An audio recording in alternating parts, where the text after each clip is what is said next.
Welcome, ladies and gentlemen. It's Miss Richardson. Just thought I'd set the scene a little bit, Today I'm going to show you how to survive the zombie apocalypse and hopefully pass your analysing argument. But as long as we can do one of the two, I feel like my job is done. So, let's start.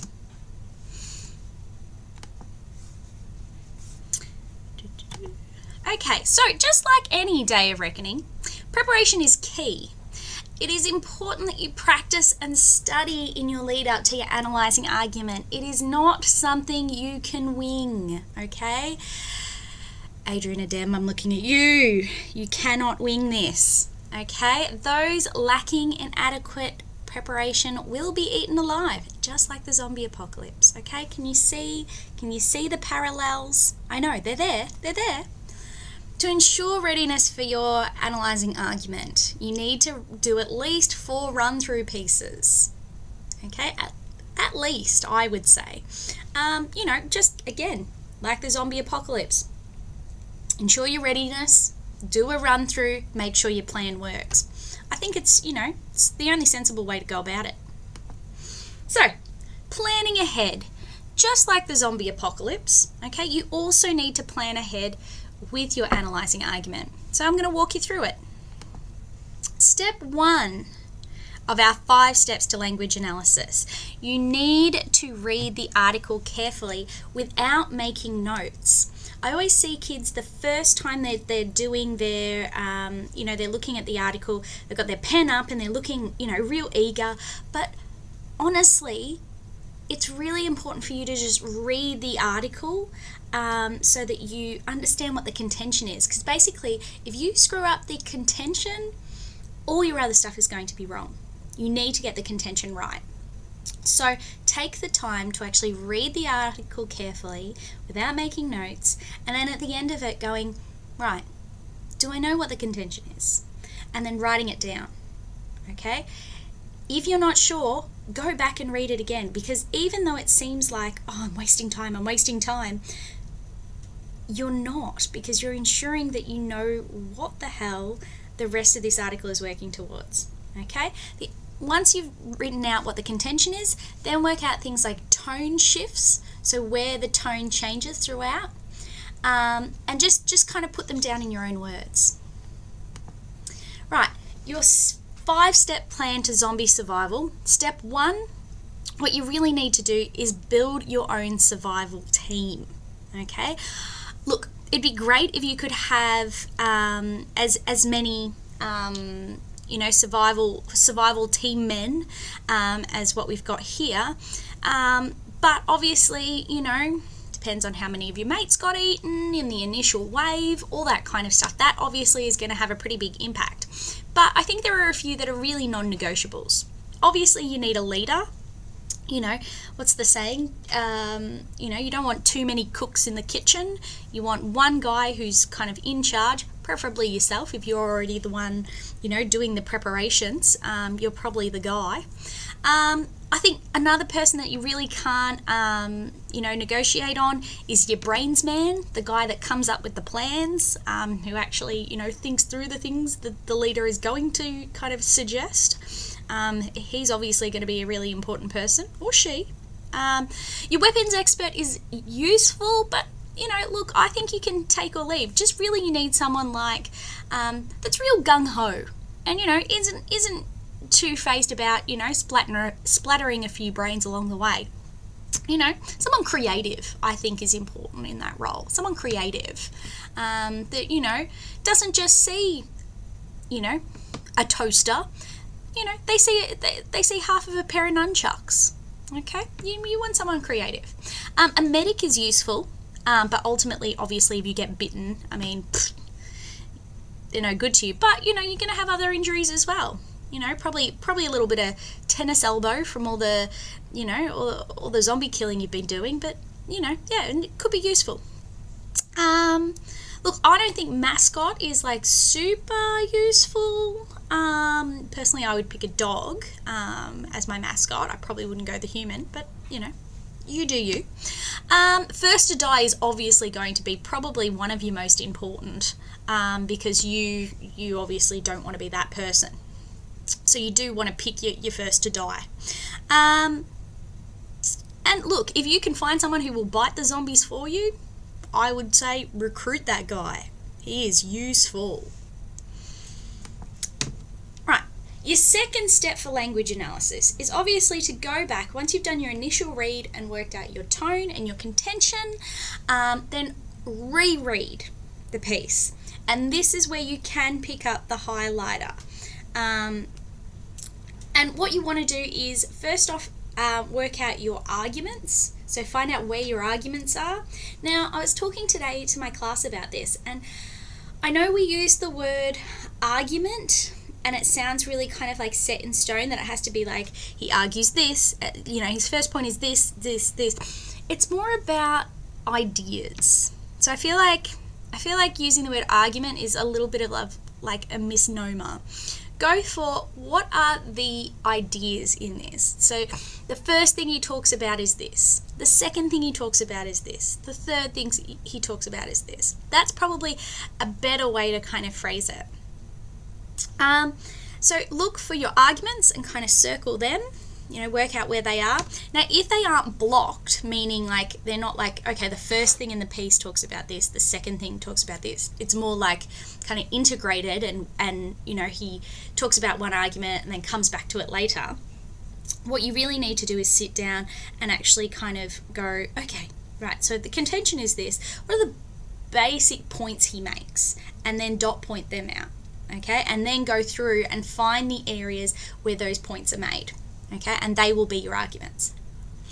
Once you've worked out your arguments, you then need to find the strongest persuasive pulls. Now, that's a new term that I'm using this year because BCAR are really cracking down on us using the persuasive techniques. They don't want techniques anymore. What they really want you to do is to talk about how language is being wielded as a weapon to convince you of something, right? So instead of talking about persuasive techniques, I'm using the phrase persuasive pulls, where you feel yourself being pulled by the writer to agree with them. Okay, where are you being swayed? And not swayed as in leather jacket, swayed as in like pulled in a certain direction. Okay? So, right, zombie apocalypse step 2, okay, is a really important one. You need to choose your preferred equipment. Very important, okay? Now, a few, I guess, tips of my own would be, variety is the spice of life. Mix it up. I know you kind of, everyone goes, ooh, shotgun, yes, all right. But let's be honest. There's only so many bullets you can carry. There's only so many bullets in the world, isn't there? So I feel like a shotgun, even though, yes, afterwards you can kind of wield it like a bat, why don't you just start off with a cricket bat? That's all I'm saying. But also, look, Lanza and I were talking about this yesterday, and I feel like it is really good to kind of be creative. This is an opportunity to kind of, embrace your creative side. I'm for, getting that lamp, and just wielding a metal lamp because, it's unexpected. Why not? Have fun with it. That's all I'm saying. But, then there's, your old favourites, your axe, your chainsaw. I get it. But, I think it should be fun too. It's my opinion. Take it for what it's worth. Okay, step 3 for language analysis. Okay, plan your structure through arguments. A page of decent writing. I would say you probably need about 6 to 8 persuasive techniques for that. But yeah, remembering that you don't have to talk about every single one, and I would try and have 1 or 2 from each of your arguments. So if you've got, say, 3 arguments, then say 2 techniques per argument. I think would be 2 persuasive pulls per argument. Can you see? I'm having to adjust too. Ugh. Anyway, all right, let's continue. All right.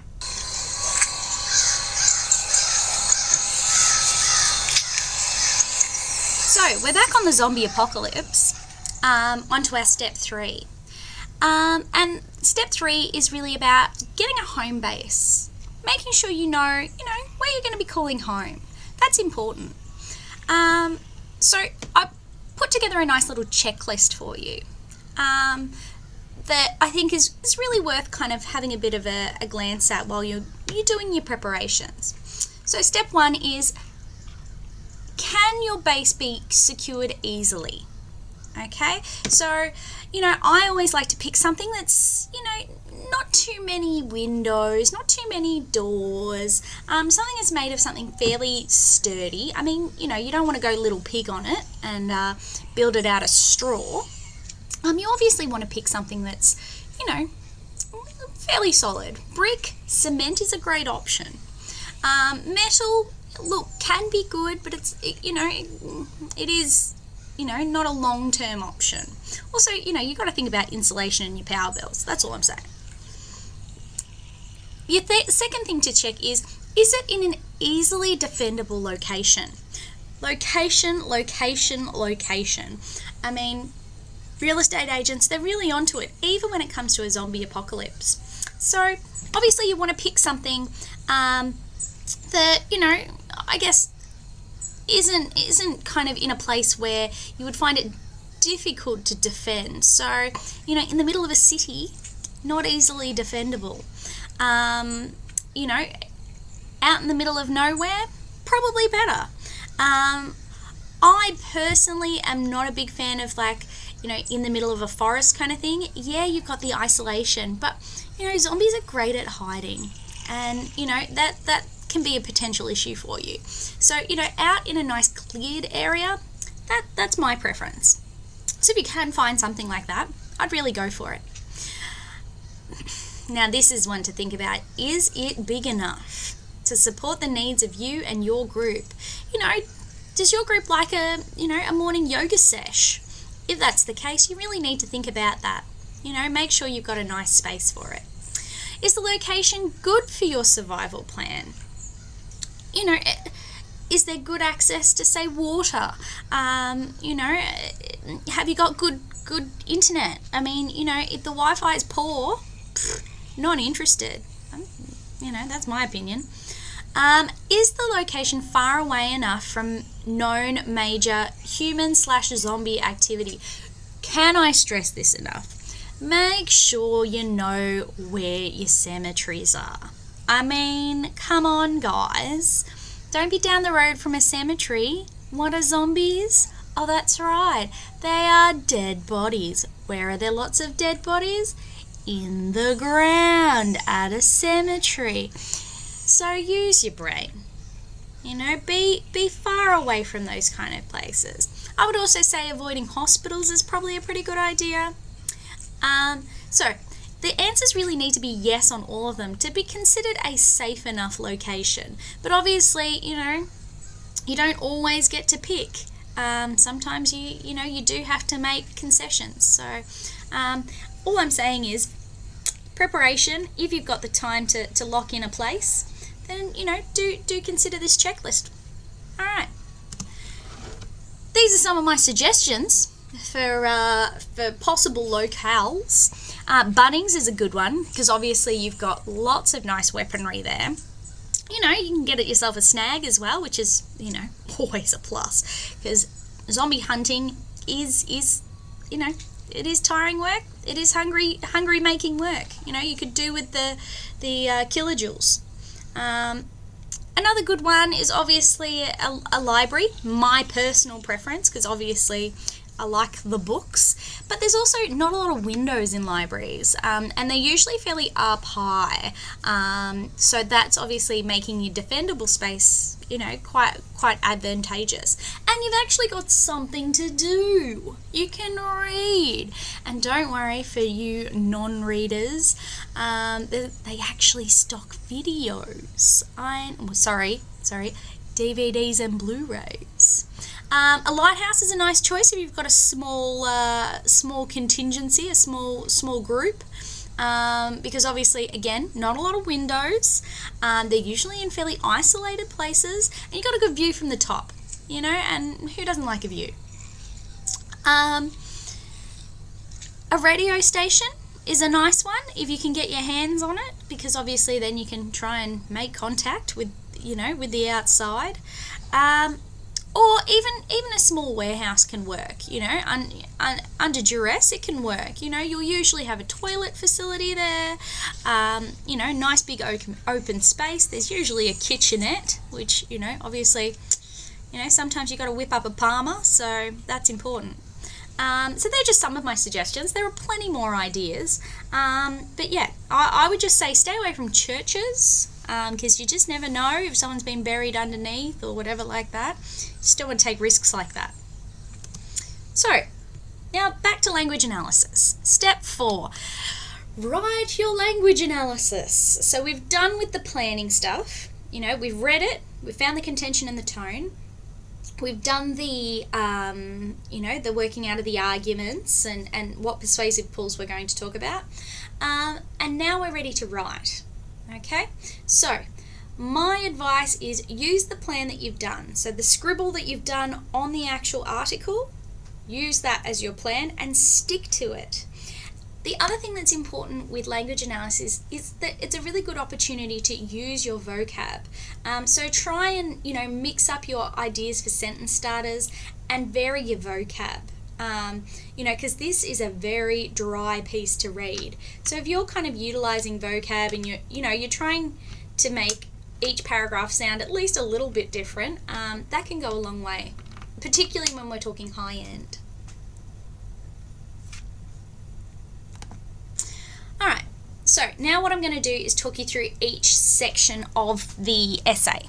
Now remember that although this is a guide to how to write the essay, this is not the be-all and end-all. If you want to kind of go your own way a little bit and write it a little bit differently, that doesn't mean you're wrong, okay? This is just a guide, okay, and a suggestion. So let's talk introductions. So there are two types of introductions in this essay. One way to think about this essay is that it is lots of small essays that have been crammed together, okay? And you've got to make it sound like it isn't like that. Look, it's complicated. There's a diagram. Stick with me. But the first introduction that you do is called a general intro, okay? And the general introduction is so that you can show your understanding of the context of the issue, that you understand what this issue is about, as well as the specific details of the text themselves. So it's kind of like introducing the whole piece, okay? You can use the acronym ITask, which you've probably heard before, to assist you in planning your introduction. But they're not compulsory. You don't have to have every single one. These are a guide to the kinds of things that you might choose to include here, okay? So, if you don't know what ITask means, here it is. The first one stands for issue. So what is the issue? Now, our issue for Year 12 is the postal voting system, and where the postal vote is, postal voting is a way to conduct a democracy. For Year 11, our issue is Uluru and whether climbing it is okay or not. So you give a bit of an overview on the issue. What is this piece about? What are the articles about? Okay. Now you have to make sure that is unbiased. Okay. You are not allowed to give your own opinion. Okay, it's got to just be a general discussion on what is the issue, what do people say for the issue, so supporting, say, climbing Uluru, or when they're saying don't climb Uluru. What are the arguments? Okay, the next one is text. Okay, so what texts have you got? So what are the titles of the articles that you've got? Author is obviously A, that's an easy one. And then you've got audience. Now, audience can be tricky. You've got to really read into your article. You've got to look at, well, the kinds of things I would look at if I was you is for audience, I would look for where is it published? So if it's online, that makes a difference. If it's published locally, that makes a difference. If it's a statewide newspaper, that makes a difference. who is it kind of published with, and who would read that kind of publication. The other thing I would look for is, does the article seem to be preaching to the converted? So that means, are they arguing towards someone who would probably already agree with their standpoint? Or are they arguing to someone who wouldn't agree? And they're trying to, really bring that person on board. And have a look. The other thing I would look for audience is, what kind of techniques are they using to convince me? Like, so for instance, if they're talking a lot about, say, pensions and superannuation funds, well, they're obviously talking to people who, are a bit older than you guys. So say baby boomers, say my parents' generation, not so much, say you, because you don't care about superannuation. Or unless you're like super into like finances or something, like you hang out with commie and, talk stocks. I don't know, man. Anyway, the next one is relationship. Now, relationship is sometimes you do know, sometimes you don't. Sometimes it makes a really big difference. So, for instance, with the postal vote one of my classes was reading a piece by Peter Dutton. Now, Peter Dutton is a member of the Liberal Party. And so we were like, well, that makes a really big difference to the kind of relationship he has with this issue and what kind of viewpoint he's going to put forward. So we would mention that. But if it's just kind of like a run-of-the-mill, say, journalist, then you may not mention it, and that's okay. Stance. Basically, stance is are they, say, for postal voting, or are they anti-postal voting? Are they for climbing Uluru? Are they anti-climbing Uluru? So the basic answer to the issue. And then your contention. So contention is obviously their main argument, their main point, the main thing that they want you to walk away thinking. Okay? Little bit different to stance. It's a little bit more specific. Okay, so that's iTask if you weren't sure. Okay, so now I've got a bit of a diagram for you because I know you love diagrams. And here it is. And I think this is actually quite a useful one. In fact, I might actually, maybe I'll print this out and put it up in the room somewhere. I don't know. I'll work it out. Anyway, so you've got lots of components to this, but it's pretty straightforward. Once you practice this, the structure isn't going to be something you worry about. But if you don't practice it, yeah, it's going to scare the bejeebus out of you. Okay, so let's start with the general intro. Here it is, up the top. I know, who would have thought the introduction goes up the top? Weird. Okay, so you've got your general intro at the top, and it definitely needs to talk about the issue. You need to address the issue first. The titles of all the articles. So for Year 12s, that's 3 articles. So that's obviously going to keep you quite busy. And the authors of all the articles, important. And then I would have the stances on the issue for each of them. Okay. The great thing is that you can actually start working in some comparison there.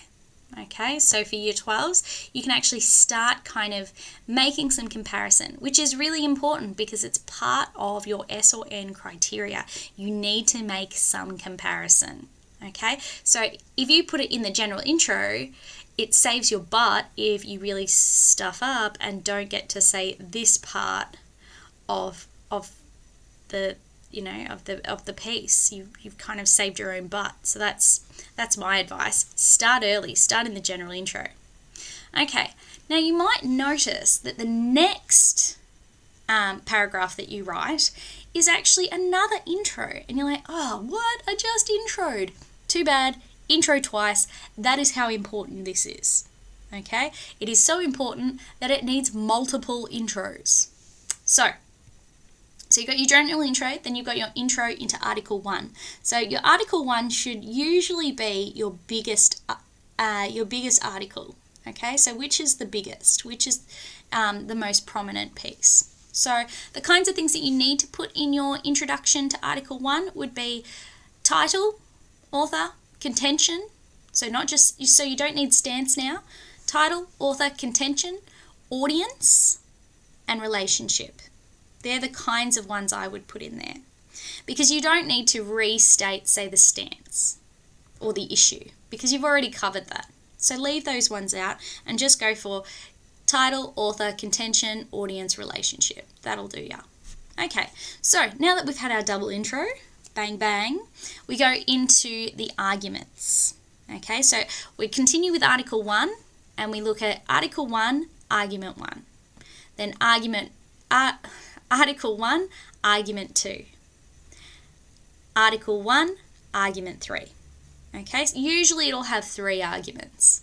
Okay, now each of those paragraphs should be analysing the persuasive pulls. Now in the first article, you don't need to make any comparison. You can if you want, but I probably wouldn't, just because let's just get to the analysis first.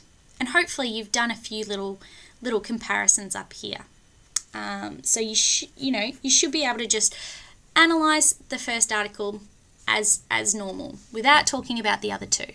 Okay, so just analysing the persuasive pulls. Now I'm going to write some examples to this so you can actually have a look at what it sounds like. We're also going to do some in class, so don't panic yet. Not yet. So the body of your essay will consider each key idea or argument in a separate paragraph. So if you have 3 arguments, you obviously have 3 paragraphs. If you have 5 arguments in the article, then you have 5 paragraphs, etc., etc. Okay? Now, begin each paragraph with a topic sentence. There is no escaping topic sentences. Okay?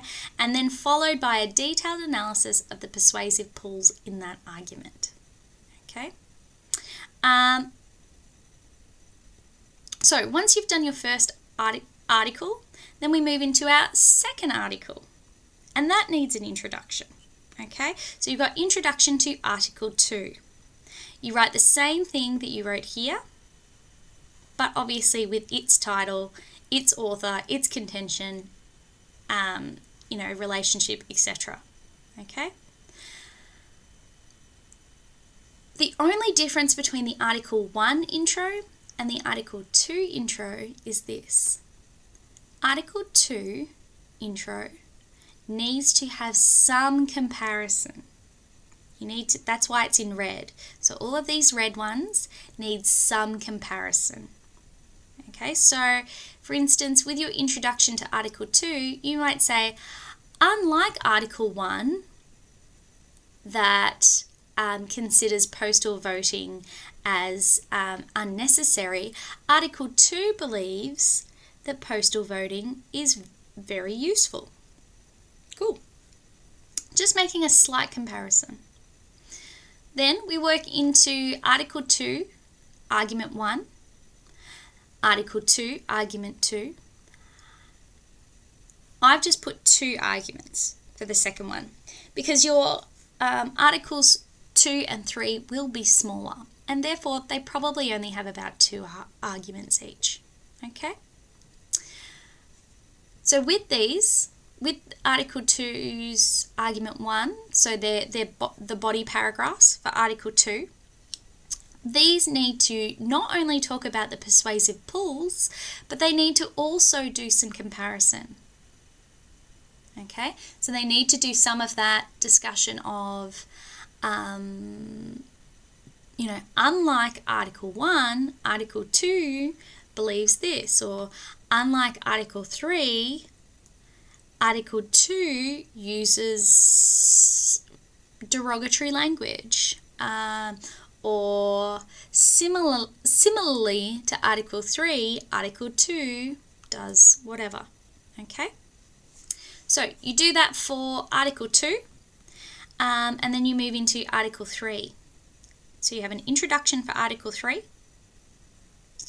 You have its arguments, and then you have the conclusion. Okay, now your conclusion is pretty straightforward. You restate the contentions of all 3 articles and some major comparison points between all 3. So you might compare, say, their stances. You might compare their relationships, maybe their audiences, maybe their contentions. Just make some major comparison points. Okay? Now, I know this structure seems scary, but the more you practice it, the easier it's going to be. It looks intimidating because there's so many components, but actually there's a hell of a lot of repetition going on here. Okay? Don't panic yet, I promise. I'll let you know when you need to panic. All right, so I'm going to go through it just kind of a bit more specifically. So Article 1, Introduction. Title, author, audience, relationship, contention. That's what you need in it. The body. The body of your essay will need to be grouped into paragraphs that consider each key idea and argument. So that would be this bit. These,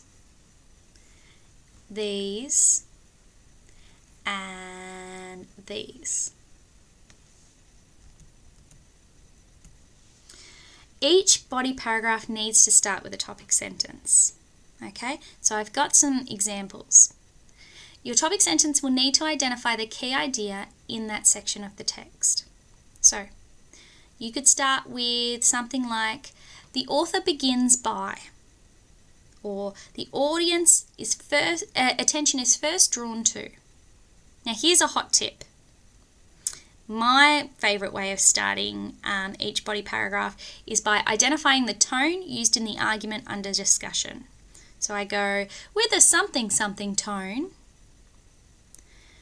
Jeff argues that, and I present the argument. I find that's the easiest way to begin.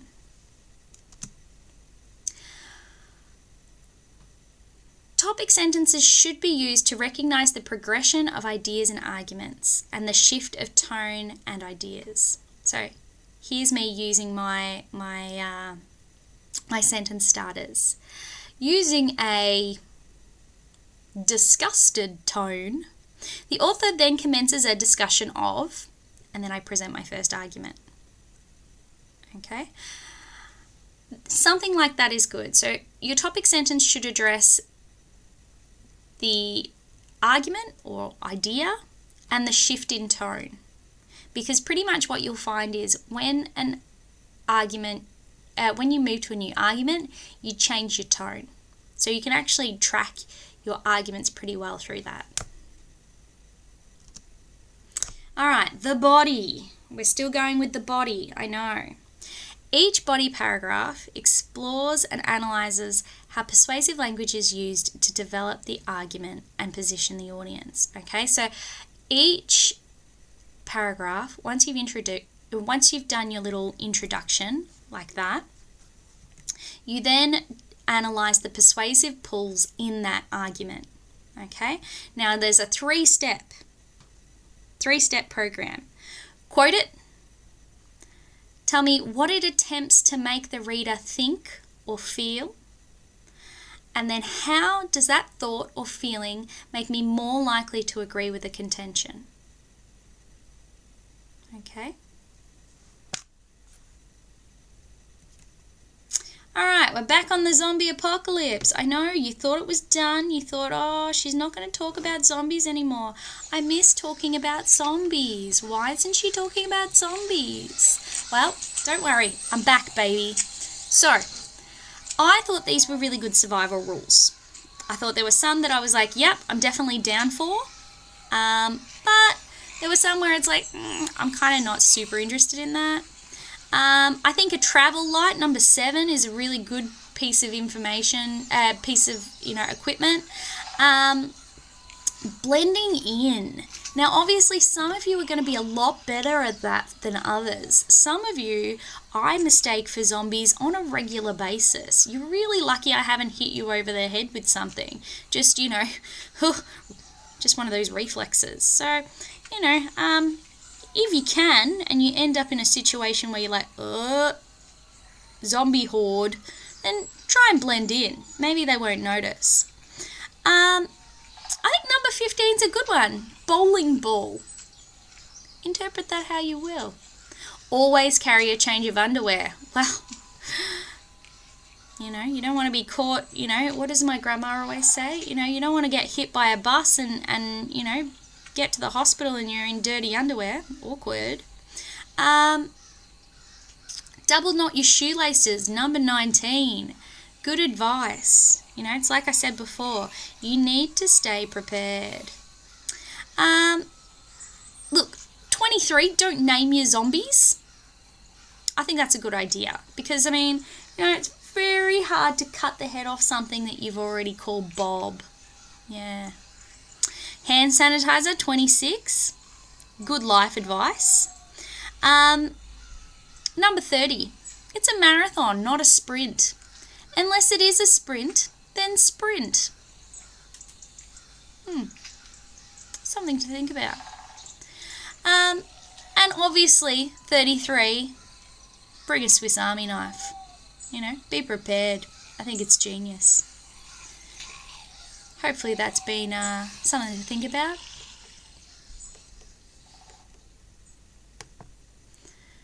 Alright, so we've talked about the structure, and I know some of you are like, oh, how do you handle more than one article? Get it? Handle. Yeah, I know, I'm here all week.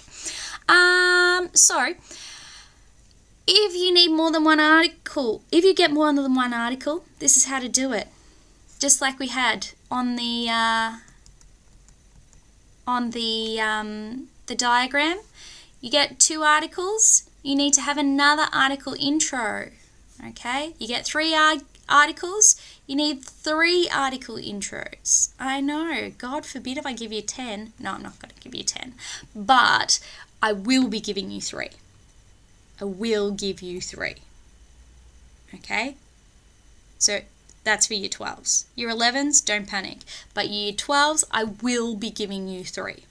So make sure you understand that when you get more than one, you need to have more than one intro. Okay, so my advice though is when you're writing these article intros for article 2 and 3, at the start of it, slip in what we call a linking sentence. Now, a linking sentence basically makes some form of comparison between the first and the second article, or the second and the third article, and creates a link. I know, linking sentence, links things, weird, between the first and the second piece.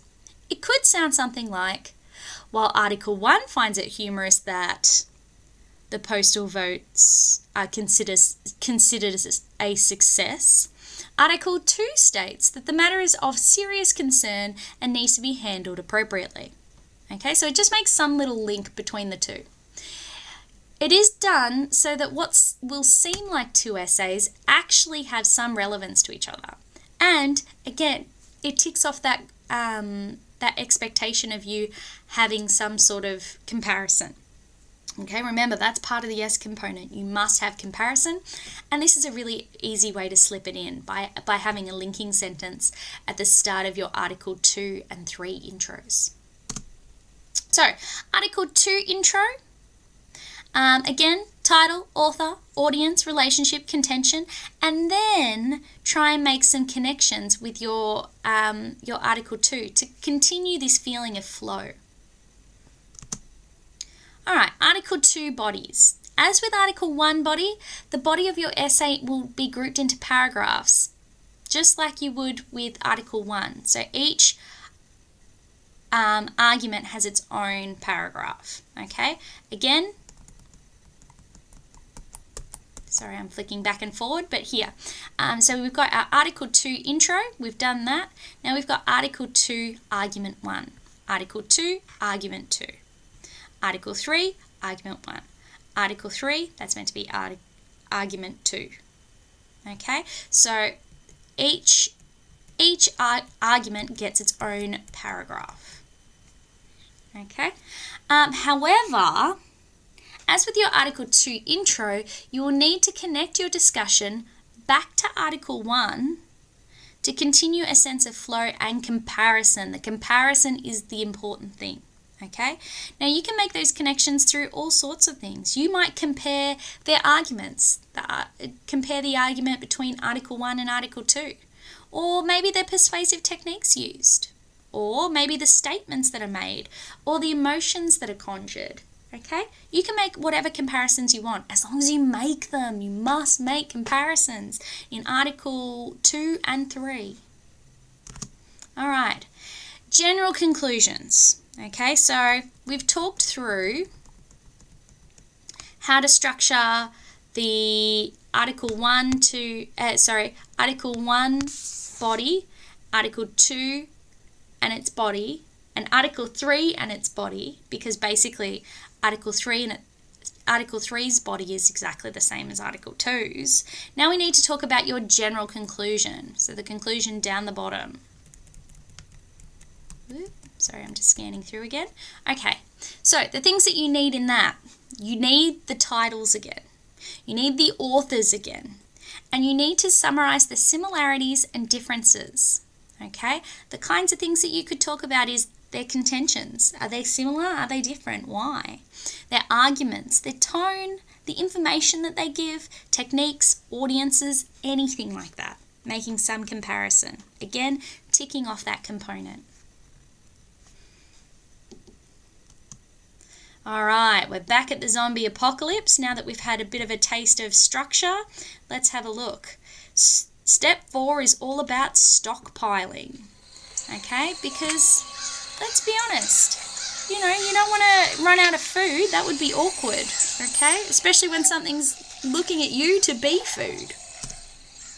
All right, a great tip is a bit of like fruit and nuts, okay? Healthy, easy to carry. It's not going to be too odorous so that, certain uninvited guests turn up. It's a good solid meal. Yeah, okay, look, we'd all love a steak and chips, but, when you're, on the run, so to speak, a little bag of fruit and nuts can go a long way. Energy drinks. You are going to get tired, okay? Energy drinks would be a really handy little pick-me-up. When it gets to 3 o'clock and you're like, oh God, another zombie I've got to kill, be good to just, get down some V and off you go. I probably wouldn't recommend Monster though. Surely that's a bit obvious. Peanut butter. Now, I know there are some people with allergies. Peanut butter, it's a great snack. Doesn't go off. It's in a jar. Easy to carry. Easy to eat on the run. Literally. Canned food. Look, nobody likes canned food. But in those kind of circumstances where, you don't know, how long you're going to be out there, canned food is something that you need to look into. Look, I'm not a big Spam person. I feel like meatballs in a can would be pretty disgusting. But, I could probably do the pineapple. That'd be alright. Baked beans, I'm actually partial to a bit of baked beans on toast. That could work for me. Water. Guys, come on. Of course you're going to need water. You don't know where you're going to be staying. You don't know how comfortable it's going to be. You don't know if you're going to lose, access to infrastructure. Get some bottled water. Worst case scenario, you didn't need it, well, fine. But if you did and you didn't have it, well, you're not going to last long, are you? Right. But back to language analysis. Step 5. Edit and proofread your work aloud, always, okay? You need to proofread aloud. A lot of you guys are not doing it and it's killing your marks, okay? You need to proofread aloud. I know it's a sack and you're like, oh, I'm not allowed to talk during the sack, so I can't do it. Oh, wow. No, you can sit there and quietly whisper it to yourself and nobody would even notice, okay? Really important that you do that. All right, zombie apocalypse, step 5. I think we all know what step 5 really is, okay? Step 5 is really every man, woman and child for themselves. Enough said. Ladies and gents, I hope you've enjoyed this video. I hope it's helped a little bit. Obviously we're going to go through it more in class as well, but hopefully this gives you a bit of a chop out in terms of what this essay actually is compounded of, and hopefully gets you over the line. Have a lovely evening, guys. See you later. Bye.